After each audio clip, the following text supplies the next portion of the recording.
오늘은 데살로니가전서 5장 1절로 11절 말씀 가지고 주님을 기다리는 자세라는 제목으로 하나님 말씀을 통해서 은혜를 나누고자 합니다.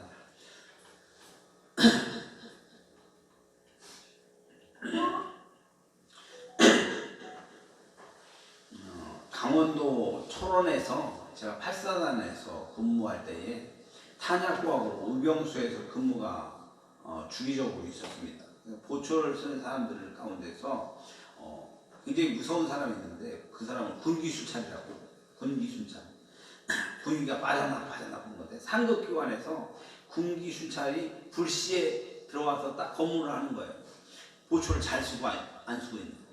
근데 탄약고에는 사람들이 의병소는 앞에 있는데 탄약고는 부대 뒤쪽에 있는데 거기는 사람들이 자주 오지 않습니다. 그래서 고창과 신병이 거기서 보초를 주는데 신병이 군기가 바짝 들어서 네 이병 박광수 뭐 이래야 하는데 불쌍해서 고참이 야 임마 대충에 편이 있어 이렇게 얘기하는 거예요. 군기 막 달아있는 신병한테 야 임마 대충에 편히 쉬어 이렇게 얘기했어요. 그랬더니 이렇게 하고 고참이 이제 잠을 자는데 신병이 총을 들고 서 있는데 고참이 막 잘해주니까 군기가 확 빠진 거예요. 빠진 마음이 생겨서 신병도 총 들고 다 보기를 쓰다가 고참이 그러니까 신병도 총을 내려놓고 잠이 확 들면서 고참도 자고 신병도 잠을 자는 거예요. 근데 그때 불시에 군기수찰이 보초를 살살 싹 왔는데 손들어 움직이면 쏜다 뭐 암구 이걸 해야 하는데 긴장이 풀렸었던 신병도 고참도 코를 골면서 자고 있는 고참과 신병이 총을 내놓고 자고 이게 얼마나 기가 막힌 일이에요. 군기수찰이 어이가 없어서요 기가 막혀서 총을 군인들이 잃어버리면 이게 난리가 나는데 군기수찰이 고참이 총을 뺏어가 가져가 버린다. 그랬더니 대원들은 그날 아침에 집합당하고 완전부가 뺑뺑이 돌면서 완전히 부대에 막 난리가 나요. 그런데 더 문제는 주님이 오실 때에 우리들에게 이런 일이 발생한다면 정신을 바짝 차리고 깨어서 주님을 맞이하는 우리 모두가 되게 주님을 축원합니다. 제가 오늘 차 타고 오면서 우리 박정달 목사님한테 주님의 때가 점점 가까워지고 나팔 불 때 주님께서 우리를 부를 때에 졸면에 있다가 이름을 부르는데 박정달 하고 불러야 하는데 주님께서 부르시지 않는다면 우리가 어떻게 하겠어요? 그래서 우리가 정신 바짝 차리고 깨어서 주님 오실 날을 우리가 준비할 수 있는 은혜가 있기를 주님으로 축원합니다. 이제 데살로니가 서를 좀 보고 있는데 데살로니가 사람들은 단시간 동안 주의 나라에 대한 새로운 경험을 하면서 믿음의 폭발적인 역사가 일어났습니다. 그러다 보니까 3주밖에 되지 않았지만 말씀을 받으면서 일생일대의 변혁이 일어난 거죠. 우리를 위해서 죽으시고 다시 사셔서 실천하셨던 예수님이 다시 온다는 약속을 사람들이 받아들인 것이죠. 그래서 그 예수님이 다시 이제 승천해서 올라가셨는데 그 예수님이 다시 오신다면 인류의 새로운 역사가 시작되는데 그분은 통치자로서 눈물도 없고 슬픔도 없는 새로운 세상이 열린다는 그 가르침을 그들에게 기다리기에 충분한 그 기대가 되는 말씀이었습니다. 그래서 그들은 뜨거운 마음으로 주님의 오실 날을 기다리고 있는데 주님의 때가 반드시 오실 것이라고 기대감을 가지고 있는데 문제는 주님이 오실 날을 기다렸지만 주님이 오시지 않은 거예요. 1년이 지나고 2년이 지나고 3년이 지나고 4년이 지나고 이제 지금 2000년이 흘러버릴 때까지 주님이 오시지 않은 걸 아는 거예요. 그러다 보니까 사람들이 기다리던 믿음이 식어지고 낙담하면서 주님은 오시지 않는가 보다 라고 생각하면서 신앙이 해이해지게 된 거예요. 그래서 주님을 기다리는 마음에 실망에 빠진 성도들에게 바울은 바른 종말론, 주님의 오실 날에 대한 바른 신앙을 키워야 할 필요가 있었던 것입니다. 그래서 오늘 본문을 보면 형제들아 때와 시기에 관해서는 너희에게 들을 것은 없음은 주의 날이 밤에 도둑같이 이룰 줄을 너희가 자세히 알기 때문이다라고 말씀하고 있습니다. 오늘 성경을 보면 누누이 주님의 오시라 해서 한결같이 하시는 말씀이 그 때와 시는 아무도 모르고 오직 하늘에 계신 아버지만 아신다라고 말씀하고 있는 것입니다. 성경 66권을 찾아봐도 몇 월 며칠 날 몇 시에 오신다라고 써있는 곳이 성경 단 한 군데도 없습니다. 마태복음 24장 26절을 보면 제가 이걸 말씀하는데, 그러나 그 날과 그때는 아무도 모르고 하늘의 천사도 모르고 아들도 모르고 즉 예수님도 모르고 오직 아버지만 아시느니라고 말씀하고 있어요. 성경 어디를 봐도 내가 몇 월 며칠 날 언제 오시겠다라는 쓰여있는 것이 한 군데도 없는 거예요. 천사도 아들도 모르고 오직 아버지만 아신다고 분명히 성경은 말하고 있는 거죠. 오늘 사도행전 1장 7절을 봐도 이르시되 때와 시기는 아버지께서 자기의 권한에 주었으니 너희가 알 바가 아니오라고 말씀하고 분명히 말씀하고 있습니다. 그리고 오늘 데살로니가전서 5장 1절 보면 형제들아 때와 시기에 관해서는 너희에게는 쓸 것이 없음은이라고 말하고 있는 것입니다. 성경이 누누이 말씀하시는 것이 주님의 오실 날에 대해서는 아버지만 아신다라고 분명히 말씀하고 있는 거예요. 사람들은 관심을 갖지 말아야 할 그날을 자꾸만 예측하려고 하는데 몇 월 며칠 날 오신다라고 예측하다 보니까 문제가 생기는 거죠. 그래서 보면 안식일 교단도 그렇고 여호와적인도 그렇고 주님 우리는 틀림없이 알고 있어. 주님이 오신 날이 몇 월 며칠이냐 이런 얘기를 하면서 예측을 하다 보니까 그 사람들이 이단들이 되었던 거죠. 오늘 살아가는 우리 성도들도 마찬가지예요. 주님이 그날과 시기에 대해서는 우리가 알 바가 아니지만 반드시 오신다고 말씀하고 있습니다. 그래서 우리는 항상 깨어서 기도해야 한다는 것을 분명히 말씀하고 있는 것을 깨달으시기 바랍니다. 그래서 오늘은 주님을 어떻게 기다려야 하는가에 대해서 오늘 성경 말씀 말하고 있는데, 첫 번째 자지 말고 깨어서 기다리라. 두 번째 주님과 함께 사는 삶을 살아가야 한다. 세 번째 서로 권면하면서 기다리는 삶을 살아야 한다라고 오늘 말씀하고 있는 거죠. 그래서 오늘 이 세 가지 요지의 말씀을 가지고 말씀을 통해 은혜를 나누려고 합니다. 첫 번째 자지 말고 깨어서 기다리자. 아멘. 자지 말고 깨어서 기다리라. 오늘 데살로니가서 5장 6절 보니까 그러므로 우리는 다음과 같이 다른 이들과 같이 자지 말고 오직 깨어서 정신을 차릴지라라고 말씀하고 있습니다. 이 말은 영적인 잠을 자면 안 된다는 얘기예요. 이 얘기가 무슨냐면 육적인 잠은 충분히 자야 한다는 것이 틀림없는 사실입니다. 사람이 잠을 자지 않으면 신체에 문제가 생겨요. 저도 요즘 불면증 때문에 얼마나 고생을 하니까. 건강한 생활을 하는 사람들의 수면은요, 밤 10시부터 새벽 2시까지 반드시 자야 한다고 얘기해요. 이렇게 볼 때 수면의 골든타임이 밤 10시부터 새벽 2시까지인데 이때까지는 우리가 잠들어요.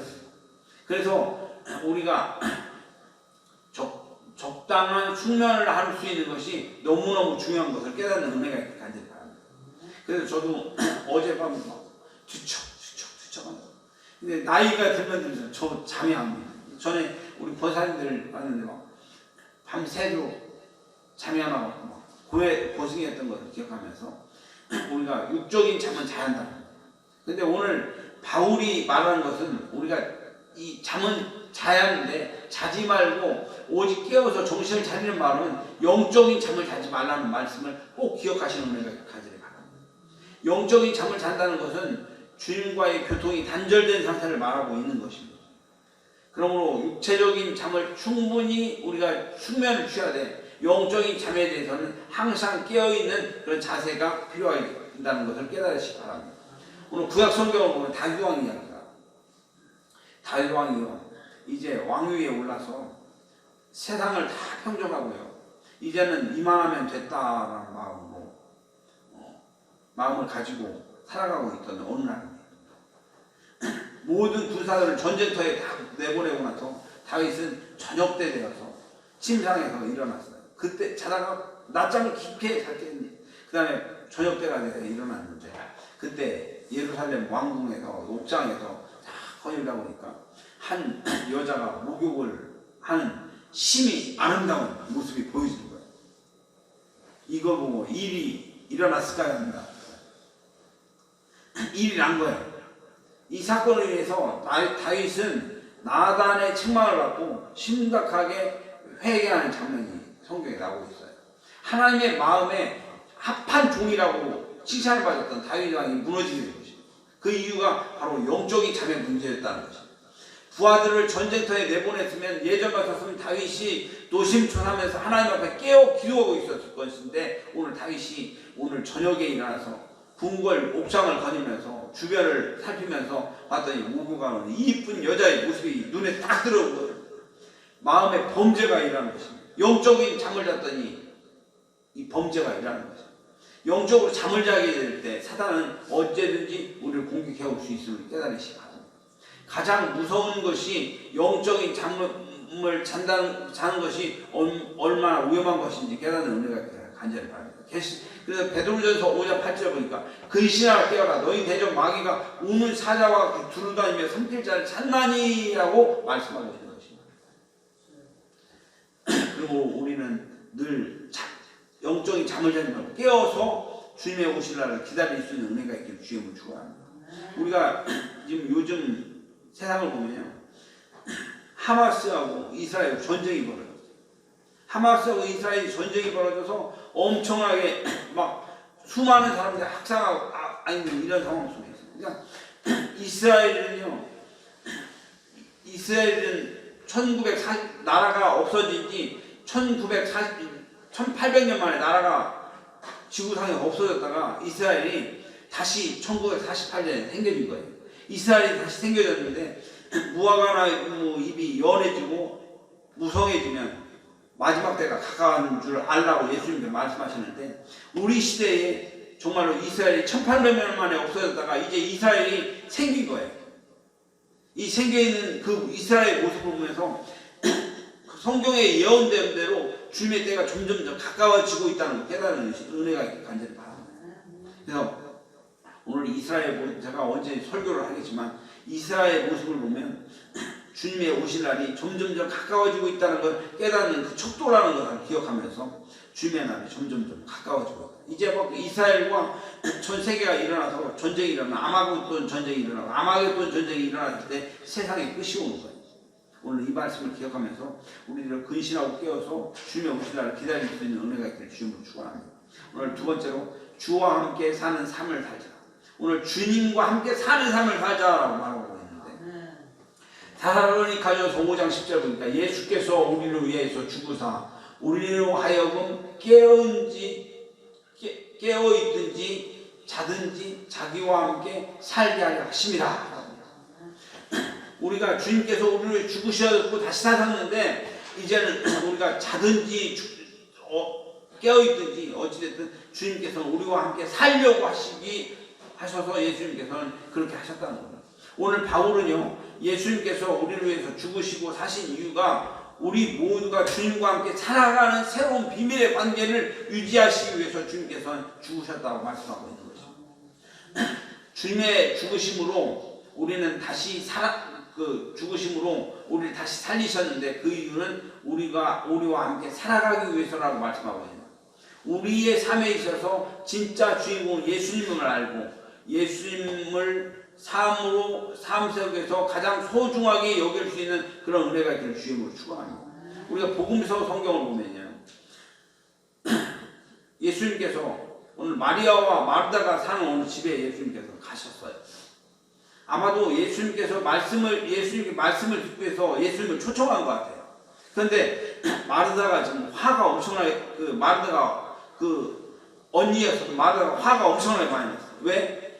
예수님이 자기네 집에 오셨는데 음식도 준비해야 되고 빵도 준비해야 되고 그리고 주님 맞을 준비를 해야 하는데 너무너무 바빠 있는 거예요. 그런데 예수님 앞에서 음식 준비를 돕지도 않고 오직 주님의 말씀을 듣고 주님 앞에서 말씀 듣고 있는 마리아가 너무나도 얄미운 거예요. 확 때려버리고 싶어요.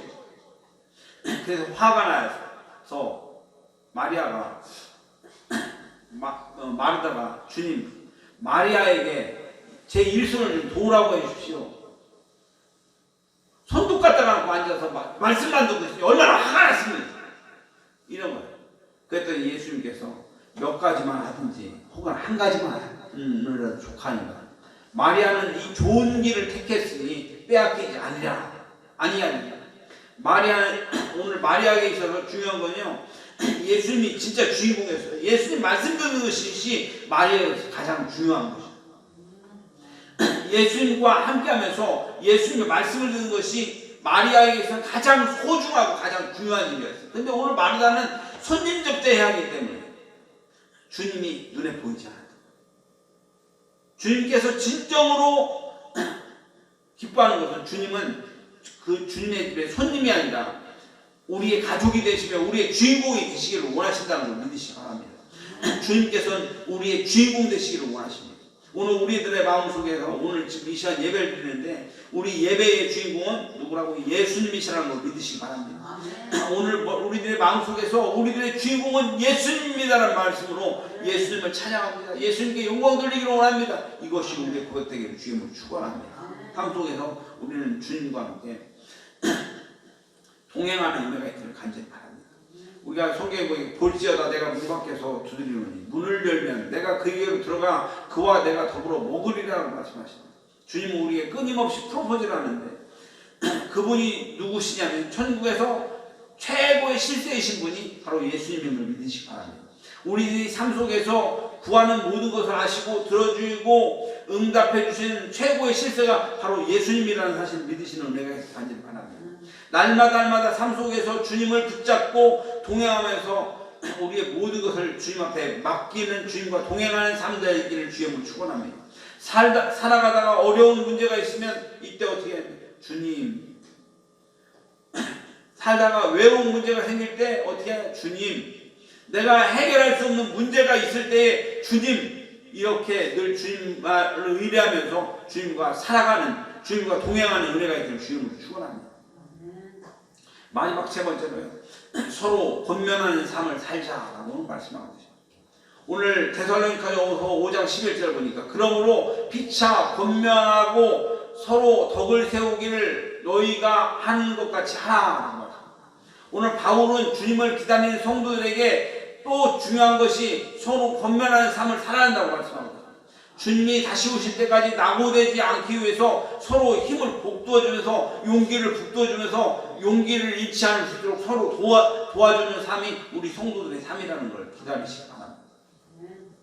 오늘 데살로니가서 4장 10절 보니까 혹시 그들이 넘어지면 하나가 그 동물을 붙들어서 일으키려니와 홀로 있어서 넘어지고 붙들어 일으킬 자가 없는 자에게 화가 있으랴. 제가 군대 가면요, 유격이라는 걸 받게 되는데, 제가 군대에 벌써 제대한 지가 엄청나게 많이 되는데, 대부분 신병 교육대에 가면요, 훈련을 마치고 나서 거의 마지막 코스가 100km 행군을 한 후에 유격 훈련을 받고 신병 교육이 끝납니다. 100km 행군을 하게 되면요, 그 도중에 낙오하는 사람이 분대별로 연대 책임을 지게 돼요. 낙오하지 않도록 정신을 바짝 차려야 돼요. 한 명이라도 낙오를 하면 그 벌칙은 이루 말할 수 없습니다. 그래서 낙오하지 않으려면 서로가 서로를 도와주고 힘을 주면서 독려할 수밖에 없는 상황입니다. 한 명이 낙오를 하면 다른 동료들이 총을 들어주고 구축을 해주고 끝까지 완주할 수 있도록 도와주는 것이 이 전례입니다. 저는 부대에 가서요, 유교훈련을 받았는데 저희 부대에 저보다 한 달이 빠른 고참이 있어요. 서상철 일병인데 지금도 생각하면 우스운데 고문관이라는 이름이에요. 군대에서 앞으로 가면 뒤로 가면 좌양자하고 우양하고 거꾸로 하는 사람이 고문관이에요. 좀 엄청난 실수하는. 그 고문관 중에 고문관이 서상철 일관이 낙오할 것이 확실합니다. 그러나 낙오하면 군대가 모두 기합을 받으니까 서로 도와주고 함께 완주하도록 돕는 것입니다. 그래서 서로가 서로를 도와주고 마침내 끝까지 행군을 마친 후 서로가 서로 부정케 않고 눈물을 흘렸습니다. 바울은요, 주님 오실 날까지 믿음의 교우들이 서로 권면하고 힘을 내줘서 우리가 주님 만날 때까지 승리해야 한다는 것을 우리 권면하고 있습니다. 믿음의 선한 싸움을 싸운 후에 우리가 끝까지 승리할 수 있는 우리 모두가 되기를 주님을 축원합니다. 그래서 주님은 서로가 서로를 낙오하지 않도록 서로 격려하고 북돋워주는 것이 믿음 생활을 해야 한다는 것을 믿으시는 은혜가 간절히 바랍니다. 오늘 이 말씀을 기억하면서 우리 신앙생활에 있어서 서로 잡아주고 붙잡아줘서 서로 나고지 아니하고 주님 오실 때까지 서로 도와줄 수 있는 그런 믿음의 형제 자매가 되기를 주님으로 축원합니다. 오늘 말씀을 요약하면 제가 군기수찰 얘기를 했어요. 정신을 바짝 차리려면 주님 오실 때에 우리 낙오될 수가 있어요. 그렇기 때문에 우리가 정신을 바짝 차리고 낙오하지 않기 위해 노력하는 은혜까지 바랍니다. 오늘 데살로니가 교회인들에게 주님을 기다리는 자세에 대해서 오늘 말씀하고 있는데, 첫 번째 깨어 기다리자, 두 번째 주님과 함께 살아가자, 서로 권면하는 삶을 살자라고 하시는 이 말씀을 따라해서 우리가 이 말씀대로 살므로 우리가 정말 주님 오실 때에 아멘 주 예수여 오시옵소서 아무도 낙오되지 않고 주님을 맞이할 수 있는 은혜가 있기를 주님으로 축원합니다. 기도하겠습니다. 고마우신 아버지 하나님, 은혜와 사랑을 감사합니다. 오늘 하나님의 말씀을 통해서 우리 정말 주님이 오실 날까지 깨어서 기다리고 주님을 맞이할 수 있는 저희들이 될 수 있도록 인도하여 주시길 원합니다. 주님과 함께 우리가 날마다 살아가게 하시고 서로 권면하면서 저희가 낙오되지 않도록 서로 돕는 우리가 될 수 있도록 인도하여 주시옵소서. 주님께서 붙잡아 주시길 간절히 원합니다. 승리하게 해주옵소서. 우리들은 연약할지라도 주님께서 우리 도우심으로 달라온 승리하는 은혜가 나타날 수 있도록 인도하여 주옵소서. 감사하며 예수님 이름으로 기도하옵나이다. 아멘. 오늘 이 시간 다같이 찬송가 435장 부르며 봉헌하겠습니다. 찬송가 435장.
사랑의 하나님 아버지, 저희들을 향한 그 크신 사랑과 은혜에 감사를 드립니다.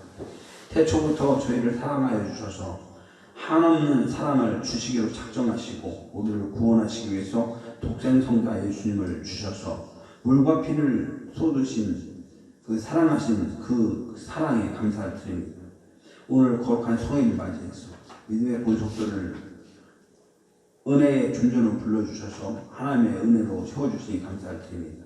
오늘 말씀을 통해서 우리를 사랑하는 주님의 약속을 따라 주님을 기다리는 아름다운 자세를 확인하면서 전공하게 하시니 감사를 드립니다. 항상 영적으로 깨어서 주님과 함께 살아가게 하시며 서로 권면하며 함께 주님을 맞이할 준비를 하기로 결단하게 하시니 감사를 드립니다. 주시는 데 감사해서 여러 가지 모양으로 예물을 봉헌하오니 이 예물을 연락하여 주시옵소서. 또한 이 예물이 사용될 때 주의 나라 확장되게 하시고 복음이 온 땅에 가득 찰수록 축복하여 주옵소서. 또한 드린 손길 기억해 주셔서 축복하여 주시고 삶 속에 감사할 수 있는 일들이 넘쳐날수록 복의 복을 도하여 주옵소서. 감사하며 이 모든 말씀 예수님의 이름으로 기도하옵나이다. 아멘.